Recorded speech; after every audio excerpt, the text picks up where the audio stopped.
When someone offers you coffee after intimacy, you don't expect that this coffee will become the beginning of the end of someone's 10-year family idol. Let me introduce myself. I work as a pharmacist at one of the pharmacies in El Paso, and my name is Sebastian. What happened last year still makes me wake up at night in a cold sweat. I became part of someone else's story, although at first it seemed like it was my own love story. It all started at a mutual friend's party.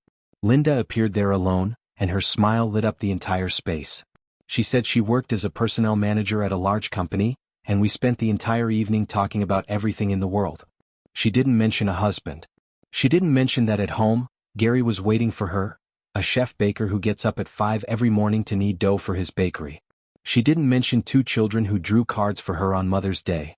Our meetings became more and more frequent. Lynda said she felt alive only with me, that her life had been gray and monotonous until we met. I believed every word. When she suggested going to Corsica together, I agreed without hesitation. It was my first big vacation in many years, and I wanted to spend it with the woman I thought I loved. Corsica was magical. We rented a small house overlooking the Mediterranean Sea. Lynda was carefree and happy. Now I understand, she was just far from her reality. But then I thought we were building something real. We walked along the beaches, drank local wine, made love under the stars. She told me about her dreams, about how she always wanted to live differently, more freely. I listened and promised her that we would build this life together. Every morning I woke up before her and went to the local bakery to buy fresh croissants. The irony wasn't lost on me later. While I was buying bread baked by a stranger, her husband Garry was probably baking his own bread thousands of miles away, not knowing that his wife was betraying him with another man. Those croissants tasted like happiness then. Now the memory of them tastes like ash. We spent 2 weeks on Corsica. 2 weeks that seemed like an eternity of bliss. Lynda laughed more than I had ever seen anyone laugh. She seemed younger, freer. On our last evening we sat on the terrace watching the sunset and she said, "I wish this could last forever." I squeezed her hand and replied, "It will. We'll make it last." Returning to El Paso, I noticed that Lynda became more tense. She responded to messages less often, frequently canceled our meetings at the last minute. I asked if everything was okay, but she just smiled and said there was a lot going on at work. Her HR job had always been demanding, so I didn't insist on answers. But something gnawed at me from the inside. Intuition whispered that something was wrong, but I ignored it, not wanting to believe in the worst. Our meetings became increasingly rare. If before we saw each other 3 or 4 times a week, now it was barely once every 2 weeks. Lynda always had excuses, an urgent project at work, a sick relative, a broken car. I tried to be understanding, but the distance between us grew every day. When we did meet, she seemed distracted, constantly checking her phone, jumping at every notification. I started noticing small details that hadn't caught my attention before. She never invited me to her place. Never introduced me to her friends. When we went out, she always chose places on the outskirts of the city, far from downtown El Paso. Once I suggested we go to a popular restaurant in the center, and she categorically refused, saying she didn't like crowds. Now I understand, she was afraid of running into someone who knew her and Garry. That day when everything changed, I was waiting for Lynda at our favorite cafe. It was a small place on the outskirts of town, with worn furniture and an old espresso machine that made more noise than a construction drill. But we loved it precisely for its anonymity. No one we knew ever came here. Or so I thought. She didn't come. Didn't answer calls. I felt something was wrong. I sat there for 2 hours, drinking coffee after coffee, watching the door, hoping she would walk in with her apologetic smile and explanation of what had happened. But she never came. The waitress, a middle-aged woman with tired eyes, looked at me with pity. She had probably seen this scene many times before, a man waiting for a woman who wouldn't come. In the evening she finally called and her voice sounded cold, almost official. "Sebastian, we need to talk. I can't continue like this anymore." My heart stopped. I asked what happened, but she asked to meet the next day. But the next day the meeting didn't happen. Instead I received a short message. "Sorry. Was a mistake. Don't write to me anymore." I was confused and broken. The next few weeks I tried to understand what had happened. I replayed our entire relationship in my head, looking for clues, signs that I had missed. Had I done something wrong? Said something that offended her? Was there another man? Questions spun in my head, not giving me peace. I walked past her office, hoping to accidentally run into her, but Lynda seemed to have dissolved. I knew her work schedule, knew when she usually left the office. I stood across the street, hiding behind a newspaper stand, watching the entrance. I felt pathetic and desperate, but I couldn't stop myself. I needed answers. Until one day I saw her near the supermarket. She was standing next to a tall man and two children. They were laughing, choosing fruit. The man, Garry, as I later learned, gently hugged her waist. The children, a girl of about 11 and a boy of about 8, were arguing about which apples were better. Lynda smiled at them with such tenderness that my heart compressed with pain. This was a different Lynda. Not the one I knew. This was a wife and mother, playing her role perfectly. I stood there, hidden behind a car, watching this scene of family happiness. Garry said something funny and Lynda threw her head back, laughing. It was the same laugh I had heard on Corsica. The same laugh I thought was meant only for me. The boy tugged at her sleeve, showing her something on his phone, and she leaned down, ruffling his hair. Garry put his arm around her shoulders and they moved on, a perfect family picture. Everything fell into place. She was married. I was just an adventure. Corsica was a risk she took, and then she just returned to her normal life. I felt anger mixed with pain and humiliation. How could I have been so blind? How could I not have seen the signs? The strange phone calls she always took in another room. The way she never stayed overnight. The fact that I never knew her home address. That evening I got drunk for the first time in years. I sat in my apartment, surrounded by photographs from Corsica that I had printed out like an idiot, and drank cheap whiskey straight from the bottle. I looked at those photos. Lynda on the beach, Lynda in a summer dress against the backdrop of ancient streets, Lynda laughing in a restaurant, and couldn't believe that it had all been a lie. Or not all of it. Was there anything real between us, or was I just a toy she played with when she got bored with her regular life? What struck me most was how easily she discarded me. How simple it was for her to return to the role of the perfect wife and mother. As if nothing had happened.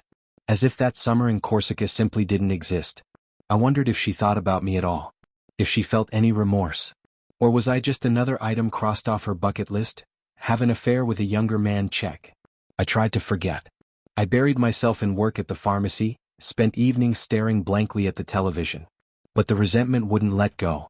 I constantly thought about Garry, the husband I never knew but whom I had unwittingly hurt. He baked bread for his city every day, built a business, raised children, and his wife. What kind of person does that make me? Even though I didn't know about him, I still participated in the betrayal. My colleagues at the pharmacy noticed I had changed. Maria, the senior pharmacist who had worked there for 20 years, asked me several times if everything was okay. I brushed it off with general phrases about fatigue and stress. But she saw through me. Once, during a lunch break, she said, "Sebastian, I don't know what happened in your life, but I see you're suffering. Remember, time heals everything. Even what seems fatal now will become just a memory." I wanted to believe her, but the wound was too fresh. Several months passed. Somehow in April he came into the pharmacy, Garry himself. I recognized him immediately. He was buying headache medication, and his face looked tired and haggard. There were dark circles under his eyes. His hands trembled slightly as he handed me the money. When I gave him the medication, our eyes met for a moment and I saw something in his eyes that made me shudder.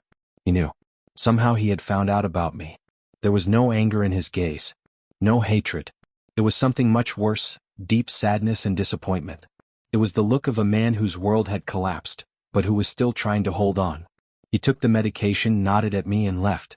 I stood behind the counter, unable to move, feeling my shirt stick to my back with cold sweat. This is where everything starts to fall apart. That evening an email appeared in my inbox. No subject, from an anonymous address. It contained only one line: "Thank you for helping me understand the truth. Now I'm free." Attached was a photograph. It was a legal notice of divorce. Garry had filed for divorce and received full custody of the children and all property.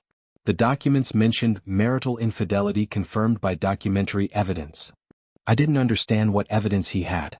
But then details began to emerge. One of my colleagues mentioned that she had seen something unusual, a small drone that had been circling near my house a few months ago, exactly when Lynda was coming to see me. Garry turned out to be much smarter than I thought. He didn't make scenes, didn't yell, didn't threaten. He just collected evidence. Coldly and methodically. I learned more details from news and local social networks. El Paso is a large city, but certain circles are surprisingly small. Someone posted in a local group about a dramatic divorce case without mentioning names, but the details were too specific. Garry, after reading that fateful email on her computer where she described to a friend our trip to Corsica, didn't fall into despair. He started planning.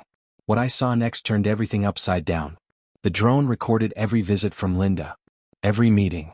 He saved all the data not in joint accounts but transferred the money to cryptocurrency, which Lynda didn't even suspect.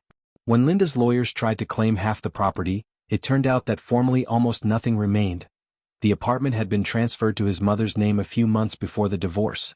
The business showed losses, and the main savings disappeared into cryptocurrency wallets she didn't know about. I heard about the trial from various sources, piecing together the picture like a puzzle. Maria at the pharmacy knew someone who was there. The details that reached me painted a picture of complete devastation. Garry came to court prepared as if for war. He had a thick folder of documents, each page of which was another nail in the coffin of Lynda's reputation. The trial became a terrible ordeal for Lynda. All the evidence was presented coldly and clearly. Photos from the drone. There I was, opening the door of my house. There was Lynda entering. There we were leaving together in the evening. Printed emails where she described in detail to her friend the best sex of her life, with a young pharmacist who makes her feel alive again. Even tickets to Corsica, purchased from her personal credit card that Garry didn't know about. Or thought he didn't know about. The children, who were then 8 and 11 years old, found out everything. Their looks at Lynda in the courtroom, I heard about this from someone who was there, were full of disappointment and pain. The older daughter, Emma, stood up during the hearing and asked the judge if she could speak. When permission was granted, she turned to her mother and said, "You destroyed our family for some stranger. Did you even think about us? About Dad? About how we would feel?" And then it got even worse. Lynda tried to justify herself, said it was complicated, that there was no love left in the marriage, that she felt lonely. But Emma just shook her head and said, "That's not true. Dad loved you. We all loved you. You just didn't appreciate it." The boy, Thomas, didn't say anything, just cried silently, clinging to Garry. Garry received everything: custody, the apartment, the business. Lynda had to rent a room in another part of town. Her reputation as an HR manager suffered. It's hard to manage people and talk about ethics when everyone knows about your betrayal. She lost her job 3 months after the divorce. The company where she worked, a large logistics firm, didn't officially fire her for the divorce, of course. That would be illegal. But suddenly her position became redundant due to restructuring. Everyone understood the real reason. And what was worst, she lost her children. They refused to communicate with her. Emma directly told her in court, "You destroyed our family for some strange man." Thomas stopped talking to her altogether. When Lynda tried to call them, they didn't answer. When she came to Garry's house, they wouldn't come out to see her. Garry didn't forbid them, he didn't need to. The children made the decision themselves. I learned all these details gradually over several months. Each new detail was like a blow. I understood that I had become an unwitting tool of this family's destruction. Yes, I didn't know Lynda was married. Yes, she lied to me. But that didn't change the fact that 2 children were now growing up without a mother, and a man who had done nothing wrong had lost his wife and family. Lynda tried to contact me after the divorce. She came to the pharmacy several times. The first time she came, I was so shocked that I just froze. She looked terrible. Her hair was messy, there were dark circles under her eyes, she had clearly lost weight. She stood on the other side of the counter and said, "Sebastian, please, we need to talk. I'm free now. We can be together." After that moment, her life was never the same again. Before I continue, please pause the video and subscribe to the channel so you don't miss any new interesting stories. Thank you. I looked at her and didn't recognize the woman I had fallen in love with. Before me stood a broken, desperate woman who had lost everything and was now clinging to me as her last hope. I felt pity but not love. Not even sympathy. Just emptiness. "No, Lynda," I said quietly. "What we had was based on a lie. You used me. You destroyed your family. I don't want to be part of this anymore." She started crying right there in the pharmacy. Maria had to come out and ask her to leave. Lynda left but returned the next day. And the next.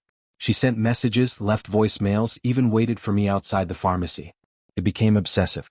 Once she grabbed my arm when I was leaving work and said, "You said you loved me. You said we would build a life together. Was that a lie?" I carefully freed my arm and looked her in the eyes. "I said that to a woman who didn't exist. You played a role, Lynda. I fell in love with that role, not with the real you. The real you is someone who can lie to her husband for months, betray her children, destroy everything good in her life for a few moments of passion. I don't know that woman, and I don't want to know her." She staggered as if I had hit her. Then she turned and left. That was the last time she tried to contact me directly. But I still saw her occasionally around town. El Paso is large, but not large enough to never run into someone you're trying to avoid. Each time she looked worse. More worn out, more tired, more lost. A year has passed since that day. Garry still runs his bakery. I learned that it even expanded. He opened a second location in another part of town. The children are happy and healthy. I saw them recently. They were going to buy ice cream at the shop across from the pharmacy. Emma, the older daughter, has already entered college. She wants to study law, I heard. Garry looked calm, as if a weight had been lifted from his shoulders. There was a young woman with them, laughing at something Thomas was saying. I wondered if Garry had found someone new. I hoped he had. He deserved happiness after everything he had been through. Lynda still lives in El Paso. She found another job, a lower position at a small firm. Someone told me she works as an assistant in a small insurance office, for a fraction of what she earned before. Sometimes I see her on the street. She looks tired and lonely. She walks with her head down as if trying to make herself invisible. Gone is the confident, smiling woman I met at that party. In her place is a shadow of a human being, broken by the consequences of her own choices. She still tries to restore relationships with the children, but they are growing up without her. I heard Emma finally agreed to meet her for coffee several months ago, but the meeting lasted less than 15 minutes. Emma came out of the cafe with tears in her eyes, got in her car and drove away. Lynda sat there alone for a long time, staring into her empty cup. Thomas still refuses to see her at all. Some wounds are too deep to heal. And me? I learned an important lesson. When something seems too good to be true, it usually is. When a woman doesn't talk about her life, doesn't introduce you to her friends, is always busy and unavailable, it's not mystery. It's a red flag. I'm no longer that romantic fool who believed in the story of an unhappy woman looking for true love. Now I understand that true love is not built on the ruins of someone else's life. It doesn't start with lies and concealment. I've been more careful since then. I've gone on several dates, but nothing serious. I find myself analyzing every word, looking for inconsistencies, searching for signs of deception. It's exhausting, but I can't help it. Trust, once broken, is hard to restore. Not trust in one specific person, but trust in people in general. The pharmacist who used to believe in love and romance is gone. In his place is a more cynical, more cautious man. The irony is that Lynda got what she supposedly wanted, freedom from marriage. But this freedom turned out to be nothing like what she had imagined. She lost much more than she gained. She lost her children, her home, her career, her reputation, her identity. Everything that defined her as a person disappeared because of a few months of passion. And Garry, the man she considered boring and predictable, turned out to be stronger and smarter than her. Life has a strange way of restoring justice. Not always quickly, not always obviously. But eventually everything falls into place. Garry proved that revenge can be cold, calculated, and completely legal. He didn't yell, didn't make scenes, didn't try to respond in kind. He simply prepared and let the system do its job. He played by the rules and won. And his victory was total. And the most terrible punishment for Lynda is not the loss of property or work. It's the looks of her own children, who now see her as a stranger. It's the realization that for a few months of passion, she destroyed decades of trust and love. It's waking up every morning in a rented room instead of her own home, going to a job that doesn't fulfill her, eating dinner alone while knowing her children are having dinner with their father and perhaps his new girlfriend. I think about Garry sometimes. About how he felt when he first suspected something. About how he felt when he found that email. About the moment when he decided not to confront Lynda immediately, but to collect evidence. What kind of strength does it take to pretend everything is fine while your heart is breaking? What kind of self-control does it take to calmly execute a plan while your world is collapsing? As for me, I continue to work at the pharmacy, helping people and trying to live honestly. I no longer look for love in the wrong places. And when someone tells me they're complicated, I just move on. Because now I know that complicated often means I'm married but I'm bored. I've learned to recognize the signs, the patterns, the warning signals that I ignored before. The story of Lynda and Garry reminds me that every action has consequences. That you can fool a person for some time but you can't fool life. And that true strength is not in avoiding punishment, but in accepting responsibility for your actions. But Lynda still hasn't learned this lesson. The last time I saw her, she was sitting in a cafe with her phone, and on her face was the same expression as a year ago, like a person looking for a way out but unwilling to admit that she created this cage herself. Sometimes I wonder what would have happened if I had known from the beginning that Lynda was married. Would I have still fallen in love with her? Would I have still gone to Corsica with her? I want to believe I would have said no, that I would have had the moral strength to walk away. But I'm not sure. The heart wants what it wants, regardless of logic or morality. And that's what makes these situations so dangerous. I've also thought about my role in all this. Yes, I was deceived. Yes, I didn't know. But does that completely absolve me of responsibility? I don't think so. I chose to believe Lynda's story without question. I chose not to ask too many questions when things didn't add up. I chose to accept the mystery and secrecy as romantic rather than suspicious. In a way, I was willfully blind because I wanted the fantasy to be real. But I've also learned to forgive myself. I'm human. I made mistakes. I trusted someone who shouldn't have been trusted. But I didn't set out to hurt anyone. I didn't know about Garry or the children. When I found out, I ended things. I didn't try to continue the relationship, didn't try to convince Lynda to stay with me. I did the right thing even though it hurt. Now, when I stand behind the pharmacy counter filling prescriptions, I sometimes see couples come in together. Sometimes they're happy, laughing and joking with each other. Sometimes they're tense, barely speaking, the strain between them visible to anyone watching. And I wonder, which ones are solid? Which ones are hiding secrets? Which ones have a Sebastian, somewhere in the background, thinking he's found true love when really he's just the other man? The pharmacy has become my sanctuary in a way. It's a place where I can help people without emotional involvement. A prescription for antibiotics doesn't care about my past. A flu shot doesn't judge me for my mistakes. The work is straightforward, clear-cut, with right answers and wrong answers. Unlike relationships, where everything is gray and ambiguous and confusing. Maria retired last year and now I'm the senior pharmacist. I train the new employees, teach them about medications and interactions and how to deal with difficult customers. But I never tell them my story. It's mine to carry, mine to learn from. They see me as the quiet, competent pharmacist who always has the right answer. They don't see the man who was once a fool for love, who once believed in fairy tales that were too good to be true. Garry and I have never spoken. Not really. After that day when he came in for headache medication, he never returned to my pharmacy. I assume he goes somewhere else now, somewhere where he doesn't have to look at the man who slept with his wife. I don't blame him. If I were in his position, I would do the same. But sometimes I wish I could talk to him, apologize, explain that I didn't know. But what good would that do? It wouldn't change anything. It wouldn't give him back the year of his life when he was married to a woman who was cheating on him. It wouldn't erase the pain his children felt when they found out their mother had betrayed their father. The best I can do is live honestly from now on. To never be the other man again. To ask questions, to demand transparency, to walk away from situations that don't feel right. And to remember that behind every affair, there are real people with real lives who will be hurt. Lynda wasn't just a woman looking for excitement. She was a mother, a wife, a daughter, a colleague. And when she made the choice to have an affair with me, she set in motion a series of events that destroyed all those roles, all those relationships. YouTube may no longer suggest my channel to you, so subscribe to it to receive new interesting stories. You will also help the channel grow and improve the quality of its content. The screen now displays a playlist with other interesting stories that you can listen to. You can also write in the comments what stories you would like to see on the channel.